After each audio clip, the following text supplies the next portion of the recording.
तो इससे पीछे वाले वीडियो में हम बात कर रहे थे कि अभिकारक क्या होता है और उत्पाद क्या होता है। और जरा थोड़ा और इस बात को हम लोग आगे बढ़ाते हैं और देखते हैं कैसे समझ सकते हैं। देखो जरा, हमने बताया कि तुम कागज को हवा में जला रहे हो तो धुआं, राख और उष्मा यानी कि गर्मी मिल रहा है। तो यहाँ पर जो पूरा प्रोसेस है वो कागज और हवा के बीच में हो रहा है। किसके बीच में? कागज और हवा मिलकर के अभिक्रिया कर रहा है, एक पूरा प्रोसेस कर रहा है। धुआं, अवशेष और उष्मा बाद में, ये प्रोसेस संपन्न होने के बाद हमको मिलता है। हालांकि प्रोसेस जैसे जैसे कंप्लीट होता जाता है, धुआं, अवशेष और उष्मा हमको मिलता जाएगा। ठीक है, तो यहां पर कागज में देखो क्यों जलता है कागज? क्योंकि इसमें कार्बन होता है। क्या होता है? इसमें होता है कार्बन। और हवा में होता है हमारा ऑक्सीजन। ऑक्सीजन की वजह से ही जल पाता है। ठीक है, फिर धुआं जो बन रहा है वो तुम्हारा CO2 है, कार्बन डाइऑक्साइड है, कार्बन डाइऑक्साइड है।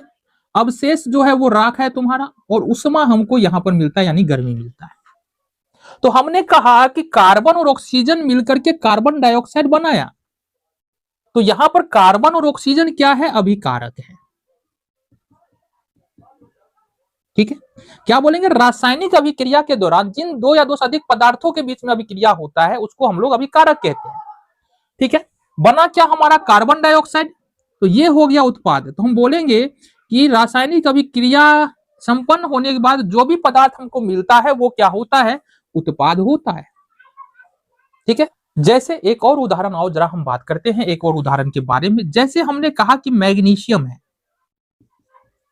मैग्नीशियम को हमने ऑक्सीजन में जलाया, मैग्नीशियम फीते को हमने जलाया, तो ये बना मैग्नीशियम ऑक्साइड। क्या बनेगा?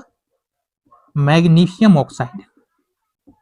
तो बाबू मैग्नीशियम और ऑक्सीजन दोनों मिलकर के मैग्नीशियम ऑक्साइड बना रहा है। अभिक्रिया किसके बीच में हो रहा है? मैग्नीशियम और ऑक्सीजन दोनों मिलकर के काम कर रहा है, जो भी काम कर रहा है। और लास्ट में हमको क्या मिल रहा है? मैग्नीशियम ऑक्साइड मिल रहा है। मैग्नीशियम प्लस ऑक्साइड में मैग्नीशियम ऑक्साइड मिल रहा है। तो जिन दोनों के बीच में अभिक्रिया हो रहा है, जो प्रोसेस हो रहा है, उसको बोलते हैं अभिकारक। और जो लास्ट में हमको बनता है अभिक्रिया के उपरांत, उसको बोलते हैं हम लोग उत्पाद। तो आई होप तुमको अभिकारक और उत्पाद के बीच में तुमको अंतर समझ में आया होगा।